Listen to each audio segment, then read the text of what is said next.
So that's an excellent session. I think it's also very practical, and I think as ISBA will make it happen. One of the things that I can say, Dr. Rajiv, is that whether it is iSTEM or with the suggestion what Jeremy just made, if you build it on ISBA Hub, we can always look at APIs so that the incubators or the startups don't have to go to multiple platforms in search. It has to be in one platform. So if iSTEM, because this is a government, if APIs are available, I think we can develop it. It's a great challenge that we can take, and let's put a timeline to that, and we will submit that timeline to DST, and we'll seek the support of all the incubators. It is for our own benefits, right? We can monetize, we can leverage, we can support the startups, and all those equipments that are lying idle or because we do not have the manpower to handle it or the demand for it. We can monetize it, and I think when I say word monetize, the reason I'm saying is because we are talking about AMC support, we are talking about the consumables and all of that. I'm not talking about profiting from it and making it our main business model. Talking about monetization and funding and money. So our next session is very important. I think I will not spoil the movie by telling you exactly what's happening. I'll let Prasad Shetty do that honors. I'm going to invite Prasad Shetty, who is, I think anybody who has ever been to any capacity building, जहाँ पे word fund या money आता है, तो प्रसाद शेट्टी का नाम आता है. So let me invite my colleague, my partner in crime of ISBA, Prasad Shetty. Over to you. So I want to call Poini ma'am on the stage. I guess I don't need to give any kind of an introduction. She is like an institution, right? And we don't have to give introduction for the institution. But just to give you some kind of an analogy, Poini ma'am and I have worked together, and she's been my boss for almost 17 years. And we thought, let's have an open conversation, which will which we can touch upon certain pain points of the incubators when they are managing this kind of a grant. So just to you can take the seat so that I can. Oh, okay. No. So if it is 45 minutes, first of all, we both are proxying for original master class. Okay, so we are not original masters. Yeah, we are not original master. At least I am proxying for someone. What we could do is that maybe 15 minutes high level overview, and then half an hour conversation. And if there are not many questions, again we will take over between two of us. Does that make sense? Okay. Okay. So we thought about having this session. We always talk about how to manage the grants. We always had this kind of a capacity building program in the past, but now we have to think beyond the grant. How are we going to? Because if you really see the 2-decade journey of incubator, so they have been seen as mentoring startups, coaching startups, and supporting early stage startups, right? But now we have also given a responsibility to fund these startups. So there is a scheme called Nidhi SSS. Then we have a startup SISF. Then we have BIRAC seed funding, BIRAC LEAP funding. So when you see these kind of a funding coming in, and also now there is an opportunity of funding, which is like corporate who is coming in and they are giving us the CSR funding. So now we have ample of opportunity as an incubator.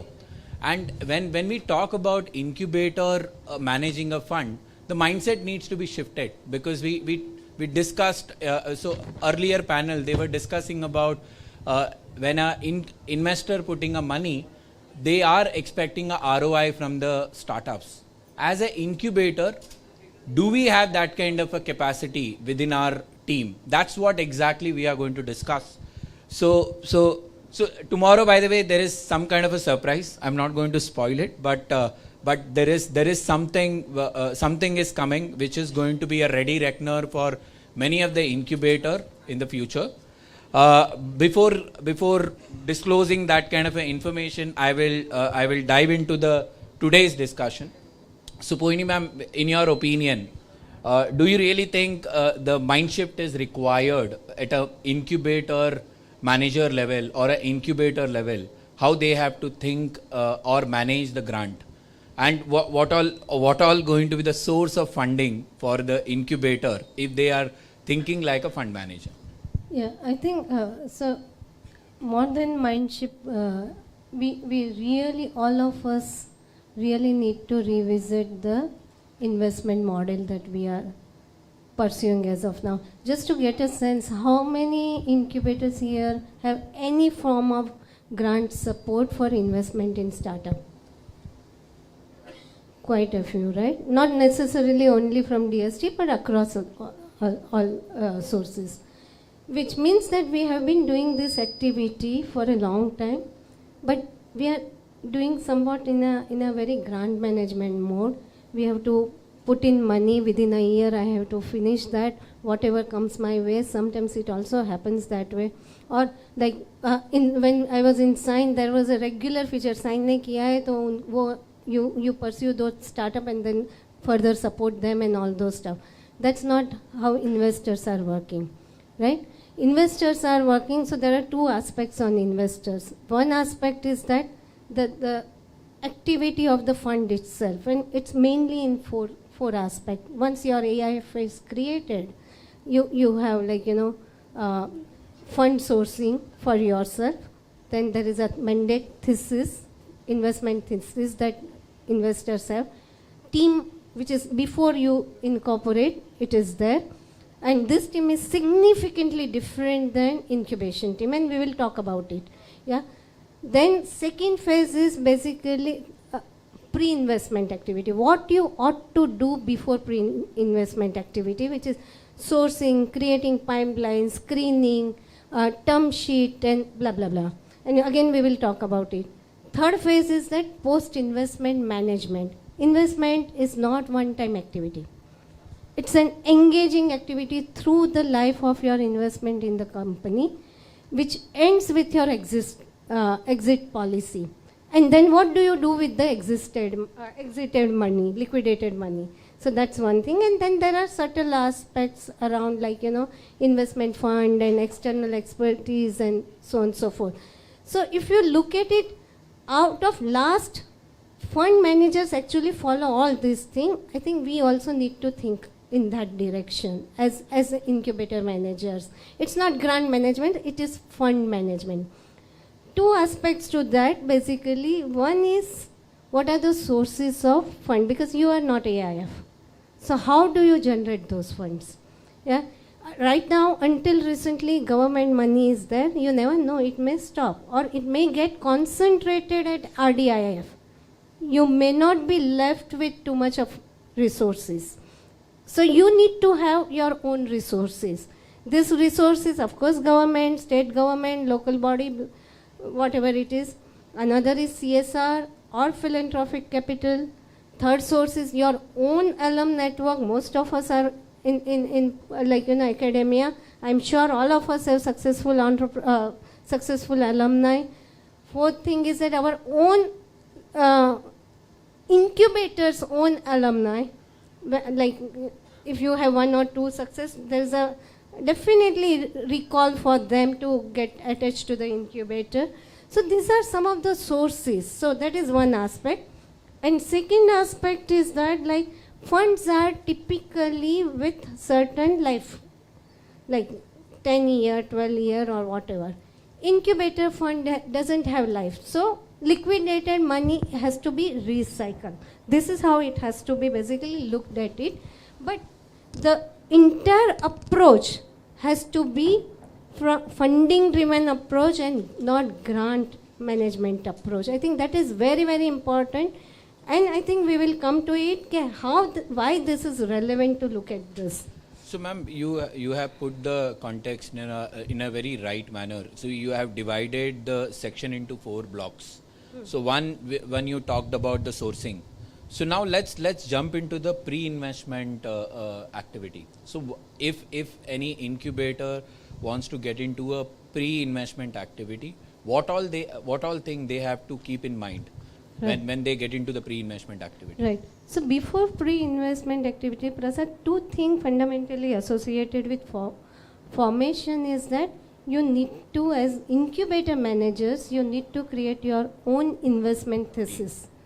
What is that thesis? Like, the stage of the fund. At what stage will you fund? Second is that what is the quantum?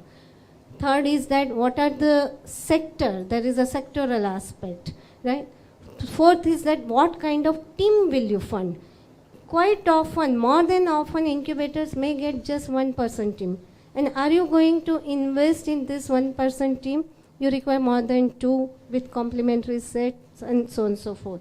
So this is one aspect. So you require basically proper investment thesis, very clearly, defined in your investment agreement. So any pipeline you generate or any screening you do, I think first and foremost it should align with your investment thesis, investment eligibility, and then you take it forward. So that's one thing. Second thing is that I have seen in most incubators, investment team and incubation team is same. It has to be different. The reason is that you have incubation to give them jump starting support at a very, very early stage when they come with just idea.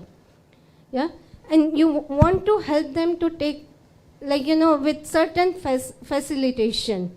When you put money, I think you are putting in their future growth. You are taking financial risk, right? And you are putting in their future growth. So this is a fundamental, you were talking about mindset. Yeah? This is a mindset that differentiate between two. Similarly, now coming back to their, similarly the team should be very, at least they have a basic understanding on investment aspect, valuation aspect, term sheet aspect, negotiation, agreement, exit, monitoring. Actually, even exit is policy for incubation and investment could differ.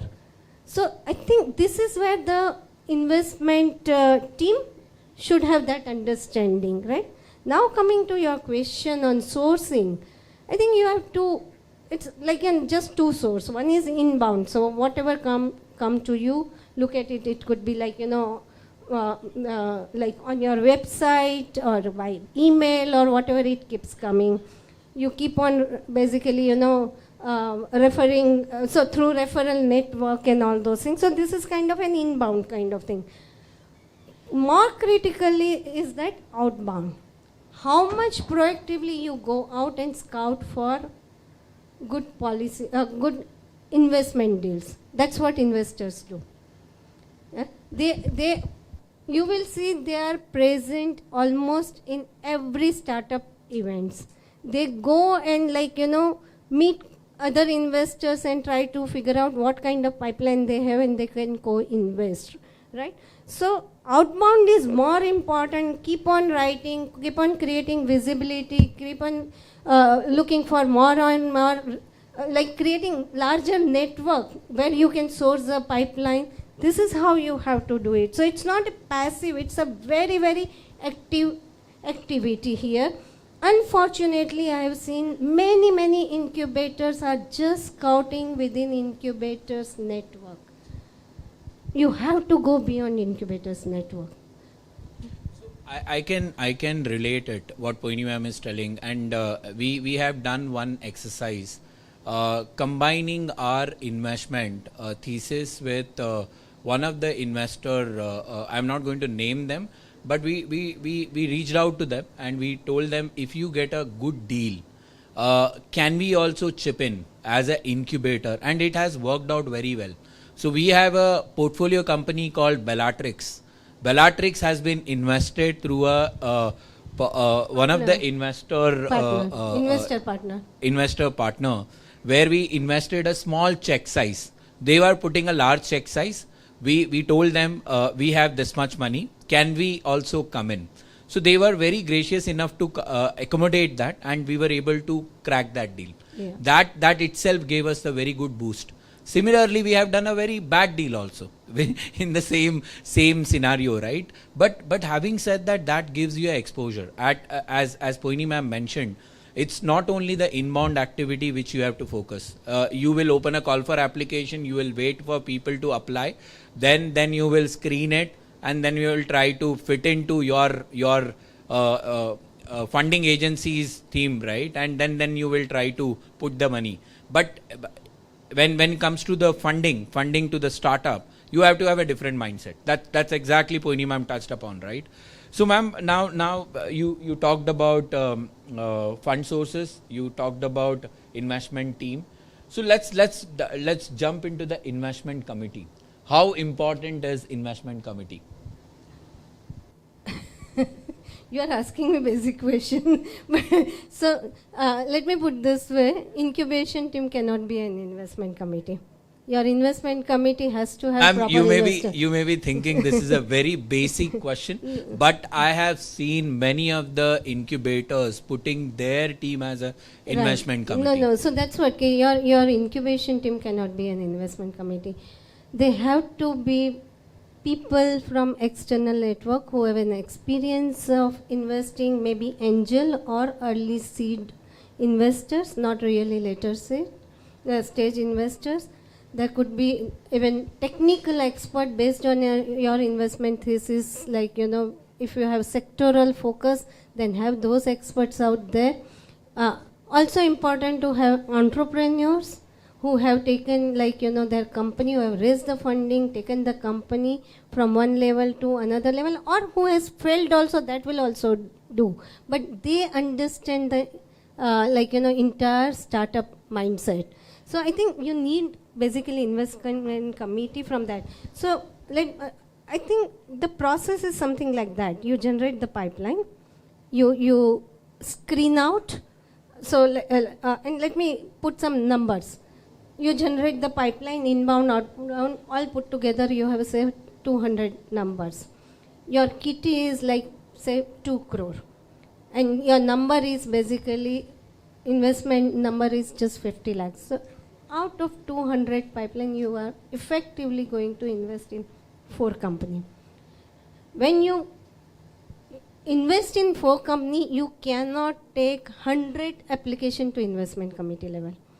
So your screening process has to be so tight that eventually you take about 20-25 and bring out 4, best of the lot, right? So at screening level, which could be okay to have in-house team to do it, and that's where the in-house team becomes very important here. The screening criteria should be basically, one is that alignment, eligibility aspect and all those things, but what is the team? What is the technology level? What is the IP? Yeah, ownership of IP. What is the execution capability? Yeah, what is the future scalability? Because only if they are scalable in future, they will be able to get further investment, right? So there are multiple parameters that you will have to assess and bring it down to just 10% of the proposal. And those 10% proposal actually goes to investment committee, who understand the game of investment. Okay, so ma'am, you talked about while screening, there has to be a soft due diligence which needs to be done on the technology, on the team side and all that thing, right? But when you sanction some kind of an investment to one of the startup, what kind of a due diligence which incubators have to carry out? Because what happens is that many a time, because you are putting only 50 lakhs, you don't do a proper due diligence. Why due diligence is important? I'm going to combine this question with two things. One is due diligence, and how as an incubator, when they are structuring the investment deal, what kind of a negotiation mindset they should be having? Right. If you can throw light on that. So let me come back to due diligence. I think due diligence is at a screening level you do it, and that's basically more on the obvious and open facts, which is team, IP, market, those kind of aspects, right? Future scalability, past fund, capital structure of the team and all those stuff.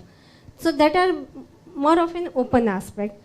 There are two things basically you may want to consult external expert. It is on technology side. Not all the technology is understood by everyone, so is the market case. Yeah, so this is one thing. Once you approve it, you require financial, legal, and customer due diligence.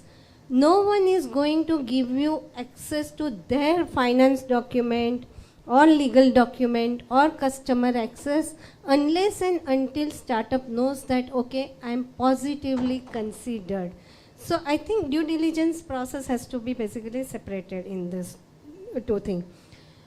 More than, forget about, so customer due diligence we can do because you talk to the customer and try to understand the value proposition and market and all those things, stickiness and all those things. But I would, like in our experience that we ran at Sign, I would strongly recommend that financial and legal due diligence, it is good to have an external expert because I don't think any one of us have understanding to do that kind of compliances related due diligence, contractual related due diligence, yeah, regulatory due diligence and so on and so forth. So is finance. So this is very important that at least these two aspects it is good to take an external help out there. What was your second question? So this was two question: due diligence and the investment negotiation. Negotiation. I think negotiation is basically for you start with the term sheet, right? So valuation and instrument. So and of course there are hundreds of other, like dozens of other terms and conditions. Same thing if as an incubator and for a first time investment, if you are not, equipped to do the valuation, best thing to do is in a convertible note.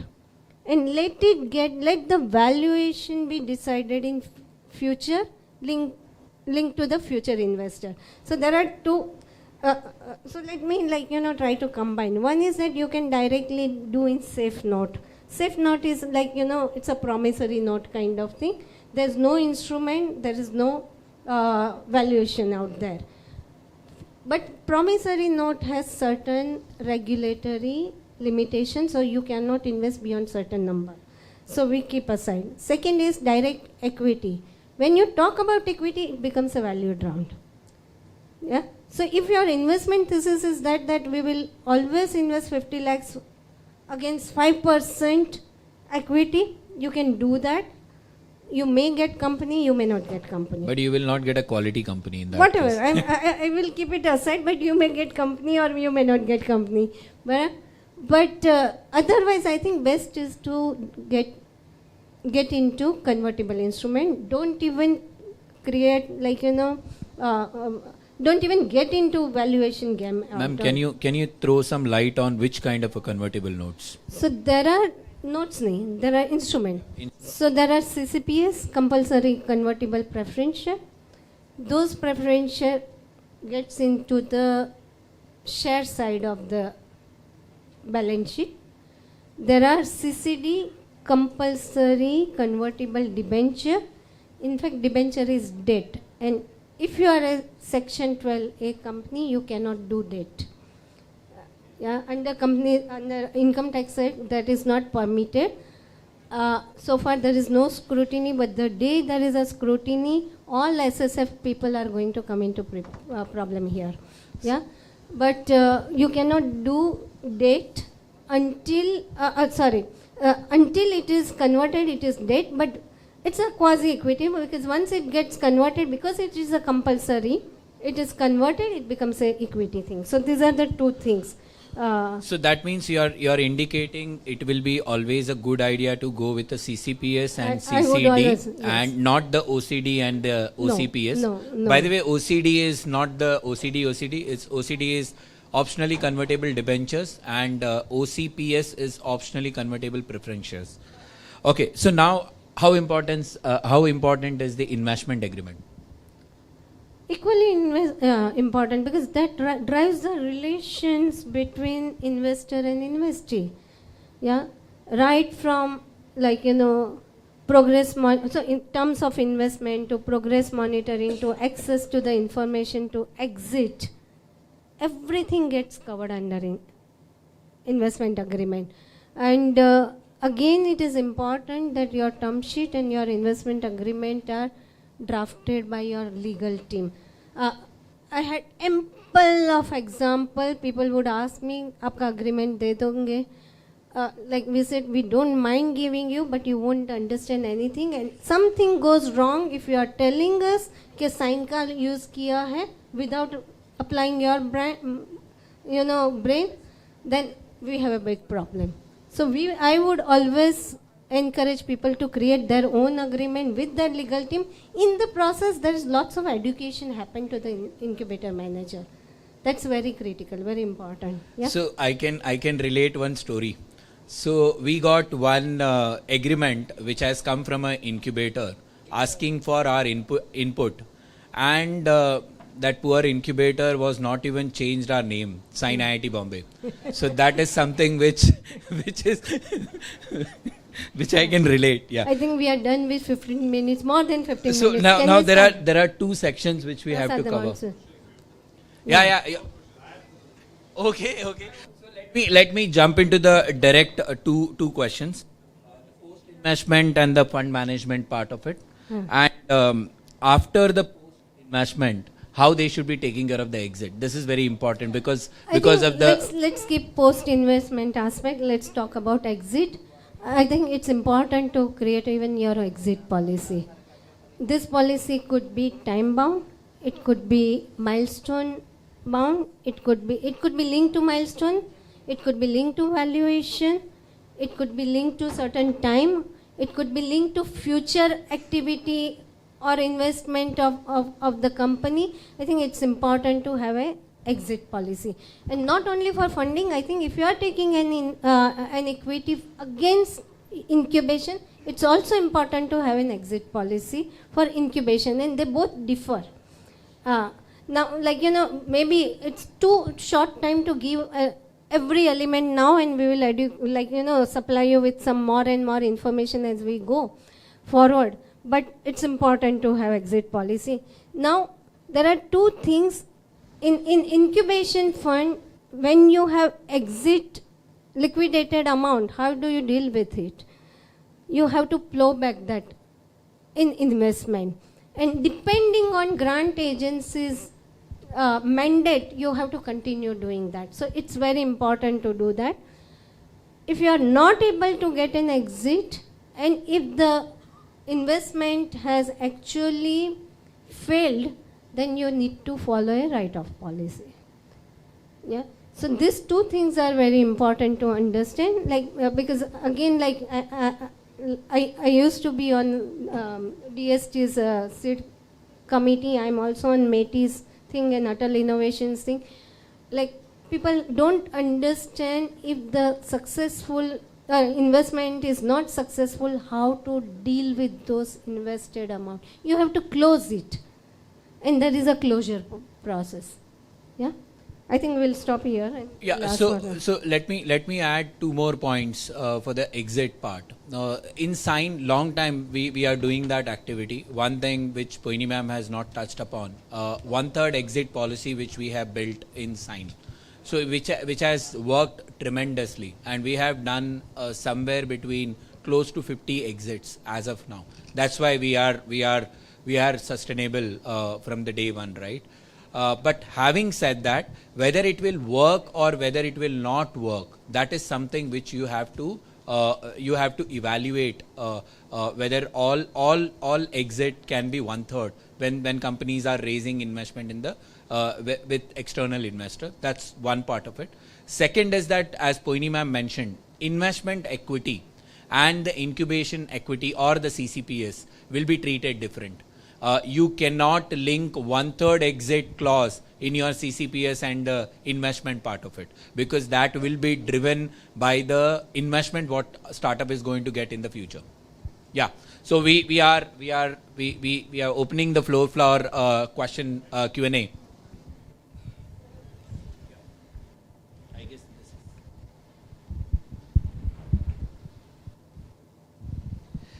Ma'am, two questions on behalf of one is funding agency, incubator, and a startup. So the question is how incubator can make the balance, because the government funding is coming to help the startup to come out from the valley of death. The similarly, incubator has to make the sustenance, and a startup need the fund at the right time. So what could be the approach of incubator making the balance between the approach or the aspiration of the funding agency, incubator, and then the startup? Right. So this is on incubation side. That's what I think Prasad said, one third. So we had an exit policy for our incubation equity, which was that every round of funding. I'm coming to. I'm coming. Badalkar, I'm coming to that. I was exactly my thing was on that thing.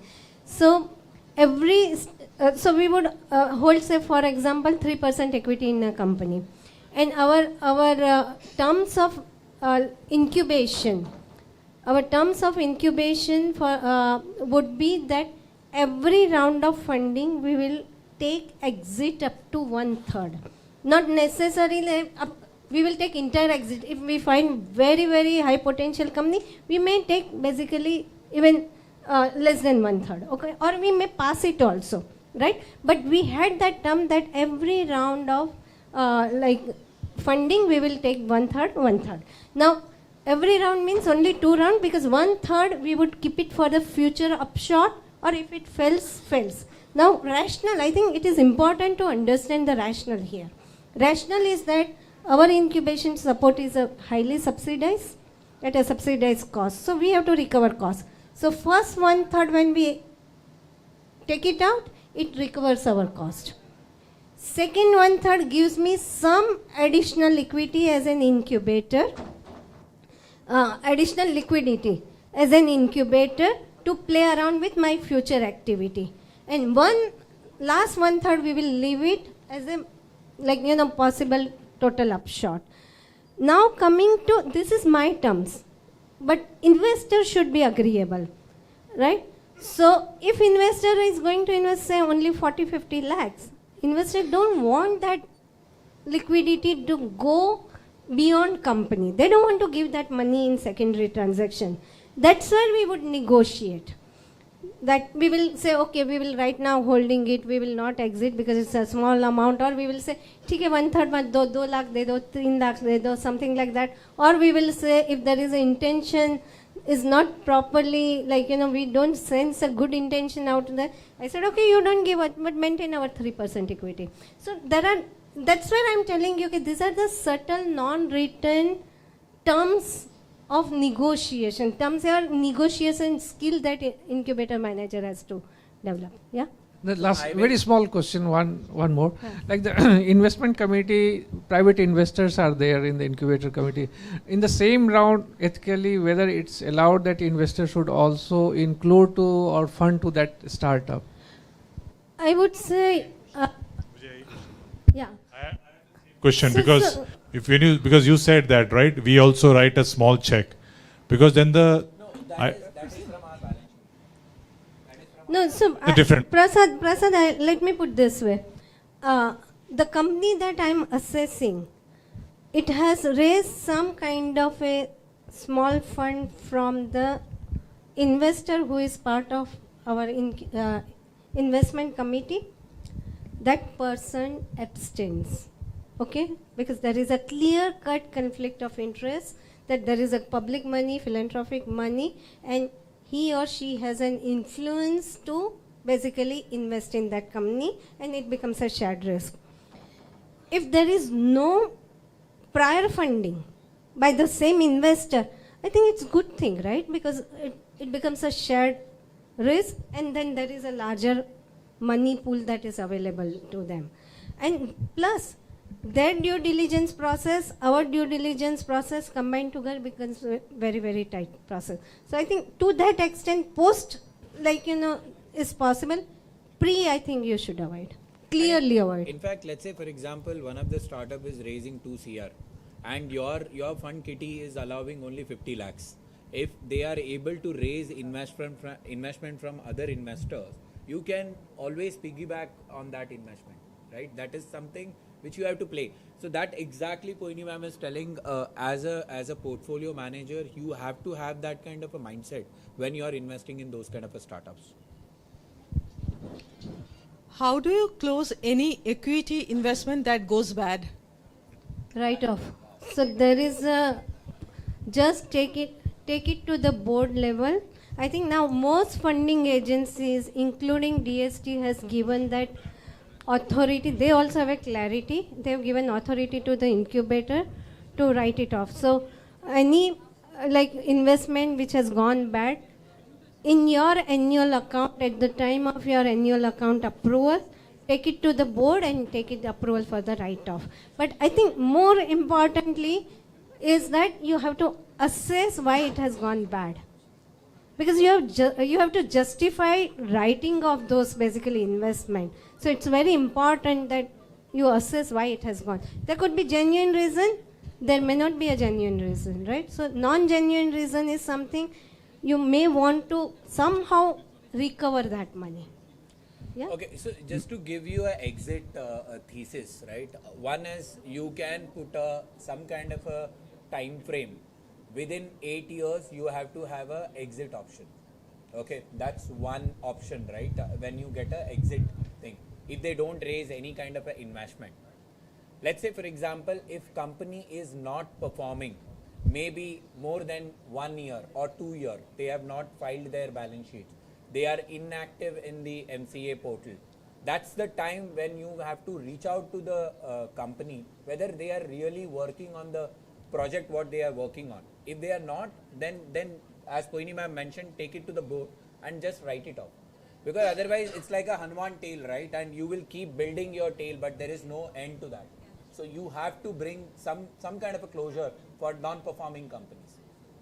Ma'am, one question here is that with respect to remuneration, right? We all know that the incubation ecosystem right now is structured through a lot of limitations where it comes to payment of salaries, this, that, etc. Right? Very few of the incubation managers are actually drawing salaries which are comparable to market salaries. What are your views on creating an incentive-based structure? Like most of the AIFs will have a carry, right? Now, how about creating an incentive-based structure for the incubation managers for... I understand. I'm going to write a blog very soon on that. yeah. See, carry is something like, fund managers raise money from private LP and they promise certain performance. And if those basically, they go beyond certain performance, carry is basically comes into play. And not all LPs are giving carries at the same number that is basically, that we are average that are discussing. In fact, there are funds which are agreeable to, and carry is at the end of the fund life. Here there is no fund life. Carry is, who asked that question? Badalkar, I finish that and then I'll tell you.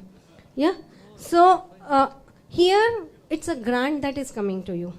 You have not promised any performance and return of that money with certain ROI to them, right? I don't think incubator managers should ask basically for look for carry at all. It doesn't make case at all. Yeah. So I have a in fact, yeah, you are a conflicted man. Yeah. So yeah. So the thing is that there are, so for example, Sequoia gives carry on deal to deal basis, but they have also option to claw back. Okay, first deal may I have given you carry, but second deal basically goes fat, that carry gets clawed back. Yeah. Badalkar, to your question, carry is like for fund managers, funds.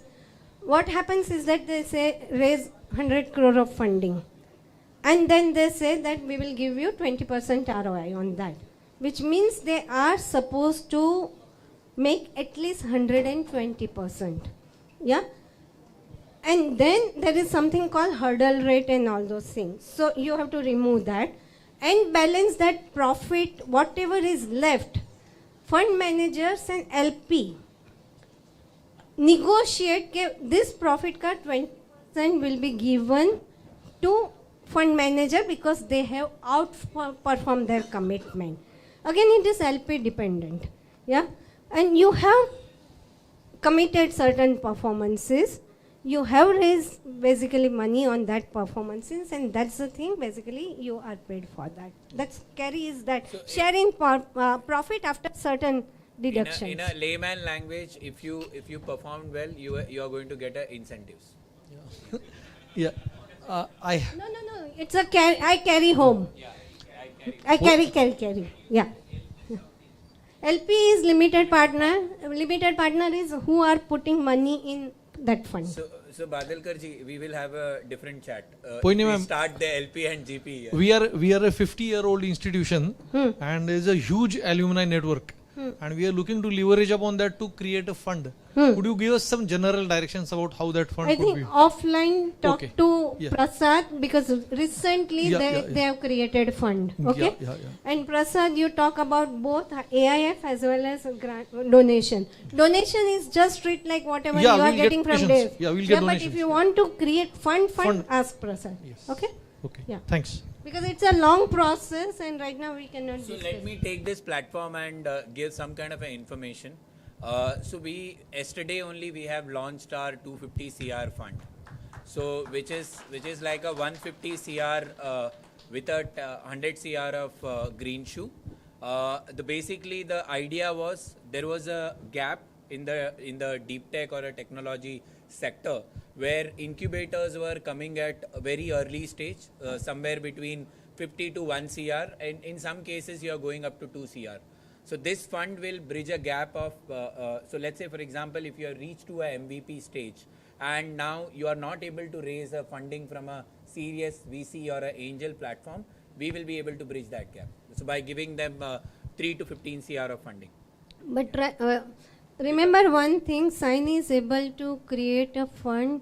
The entire strength comes because of its past performance of the companies. Sign has the 20 years, the company that we had incubated, we have 6 IPOs lined up out there. That's a clear, it shows clear success of our incubation activity, and then that enhances confidence in the investor to invest in fund. So before even you create the fund, I think you need to have those trajectory, or you need to have fund managers who have a stellar investment record. Yeah. You had mentioned that the incubation team should be separated from the investment team, and investment team, after they've chosen and invested, there still needs to be a constant interaction with the invested company. Now, how is that interaction different from, let's say, what the incubation team would be interacting with them? Or should there be 2 teams interacting or only 1 team interacting? You have the same investment team, they will monitor the portfolio, right? And essentially, the interaction here is in context with the like monitoring fund, its usage, milestone achievement, future fundraising activity, liquidity, and all those stuff. In incubation, idea से product कितना बना, first customer कौन है, those kind of thing, right? So here there is a future growth and all those things. Here it's a very early milestone. So same team can do it. In Sign, basically, we had Prasad is managing investment portfolio, and you ask like आधी रात को उठा के मुझे और प्रसाद को बोलो, we knew every status of our company. Every status of each of our company. आधी रात को उठा के बोलो. We had so much close this thing. Now they have a fund. There is a different fund team which will do the same thing.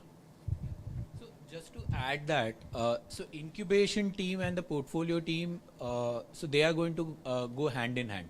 So when you invest in the startups, they are the team who will be scouting, who will be taking inputs from the portfolio team as well when we are investing in the startup. But having said that, they are the one who is going to scout it. They will be doing a initial level of due diligence, what we talked about. Once the IC approves that investment, then it is entirely portfolio's baby. They have to take care of that baby. So when I'm saying portfolio's baby, because they have to carry out the due diligence. due diligence of technology and the initial levels are very different from what legal and financial due diligence are. Once you have invested, then you have to nurture that startup by connecting them to a right investor, right corporates, right people, right? And that is portfolio team's job. Your incubation team gets into those jobs, then who is going to take care of your incubation activity? That's very important. And on top of that, when you have to take the exit call, portfolio team is well updated what the startup is doing. Then they will be the essential team who will be taking a right call. Whether to exit, whether not to exit. We still have an equity in Attenborough. We still have an equity in IdeaForge. We still have an equity in Sedemac. Why? Because we have taken a very, very important call at a very important juncture.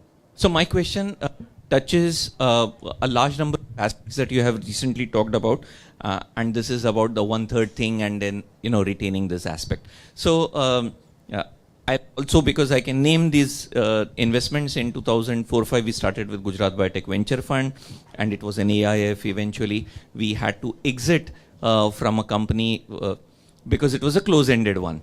Now, and you talked of this AIF and donations from alumni, which is again something we are working on to.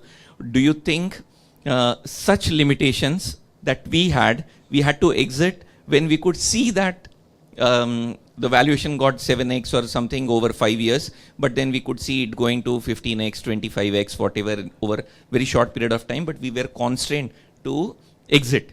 Do you think in the future instrument, whatever we do, AIF or whatever, how can we take care of this aspect? Badalkar, AIF comes with lifetime. Yeah. Certain lifetime, right? It has a lifetime. Let me put this way. Yeah, it has a tenure. So at the time of closure of fund, you have to take care of all your investment either as liquidation or as basically write-off. Okay?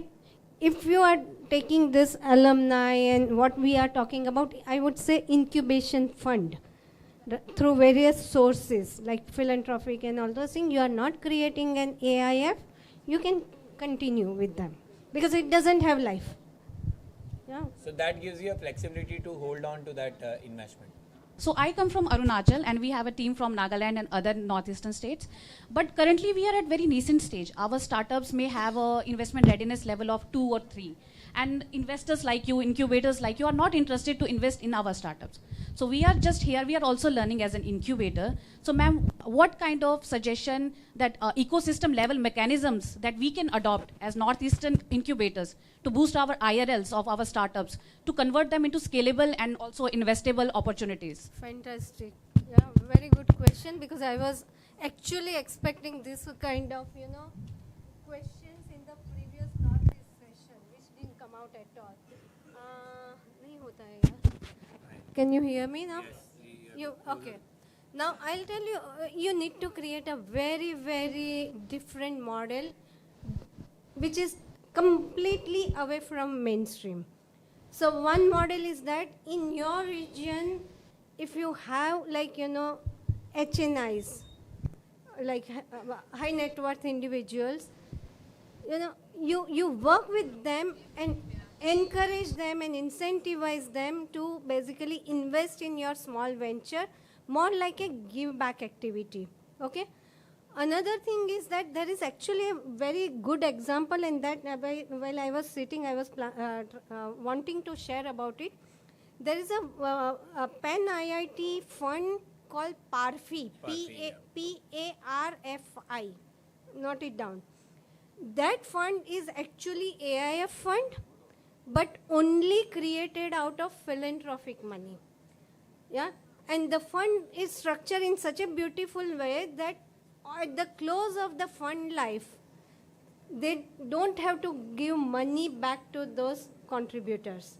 But the fund will act as a AIF so that they invest in form of equity. And they are talking about all this grassroots level, various craft collectives and those kind of things. So they will invest, so they will convert craft collectives into a Section 8 company, and they would invest in Section 8 company. And the deal with the Section 8 company is that After 10 years or 20 years, there's no ROI. If we have given you 10 lakh, you just give back 10 lakh so that we can support another entity. Yeah. So I think those kind of a very, very different micro investment model, microfund model you have to create. Look at Parfi, and if you need any, help, I can connect you to those team also.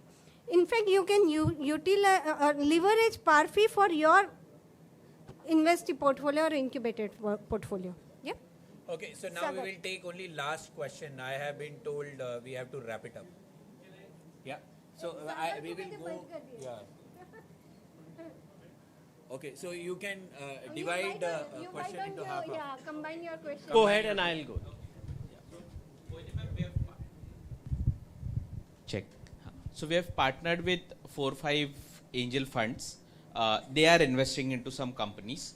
They are recommending us if you also can join as an incubator. We present these startups to the selection committee that we have. But the intention of the selection committee for investment is very different from the intention of the... So what do we do? Please. So this is a general observation. Like if you look at the whole incubation ecosystem, especially the academic-driven incubators, the CEOs typically have a contractual job, which is 3 years. And when we think about equity investment, equity investment is a long-term investment, which is basically ranging from 5 to 7 years. How do you imagine and see there is actually accountability? Because you're not even sure whether your contract is going to be renewed. And this is what I suffer from when I interact with the CEOs. They say, yeah, I'm not even sure the next month I'm there or not there. Now, how do you ensure that there is a sustainability of the incubator through the ROI mechanism, which is monetizable by way of equity? So this is where I would like you to throw some light. Thank you so much. Yeah, I think we shall... thank you. I'll address. Before that, Sagar, Prasad mentioned about it, right? That we co-invested on the lead generated by a VC, right? Bellatrix. I think you're exactly the same thing, right? We had investment policy. We modified that policy and we added that if we are co-investing, investment committee, we will take it only for their ratification and not for the approval. So this is provided you have that kind Yeah. of a quality when you are dealing with that. You have to be very... So the thing is that just to give you a sense, this fund is actually a Series A. They are investing anything up to 10 to 15 crore and subsequent round they go up to like 30-40 crore. In those numbers, 30 lakhs is nothing, right? And no one wants, subsequent investor don't want this chutur-putur, this thing. Despite that, our partnership, quality of partnership basically help us on that, and then that due diligence basically help us take a call on that, and we modified the policy. We shall coming to your question here. Help me whether I have understood it correctly or not, okay? You said that you, as an investor, you are going to the incubator. An incubator manager, via incubators, you are reaching out to the startup portfolio, right? But here they have a small this thing. I think if you are an investor, your entire incubator are just pipeline generator for you. It's one of the pipeline stream for you. They are not doing your job. So it becomes agnostic. So what happens is that you go to Sign. Sign gives you portfolio 3 or 4 companies. You are not going to take a call whether Sign has invested or because Sign has incubated, I am going to do it. As an investor, you will do your due diligence. You will directly engage with the company. Your management, post investment management is also being done by this. Now, Prasad hai ki nahi hai, it becomes redundant. You are using incubator as one of your pipeline for deal sourcing. If you are actually basing your investment decision because Sign has done it, like you may want to revisit that. Yeah. The thing is that just huh.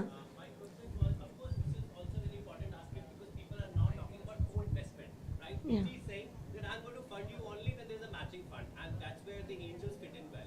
But I think where I was coming to, it was not from my perspective, it was from the overall structure of the incubation perspective. So- that the CEO, so Vishal, let one me- is let they me- have a part-time job. Second is that Yeah. they're not sure whether they'll exist after three years. No. So okay. You understood. I got your point. I think that's where I think government also have to do due diligence. In fact, DST mandatory requirement is actually you have a long-term CEO or this. They have that. It's not even for funding. They have that requirement even for incubation support or prior support or whatever it is. It has to be that way. Yeah. So I read that question in a different way. If the incubator CEO or the incubator, whoever is heading, if that person is not able to make the incubator sustainable within 5 to 7 years, then he has to move out. Yeah. I think are we closing here? Yeah. Yeah. Thank you very much. To stay informed about the startup ecosystem, subscribe to My Startup TV.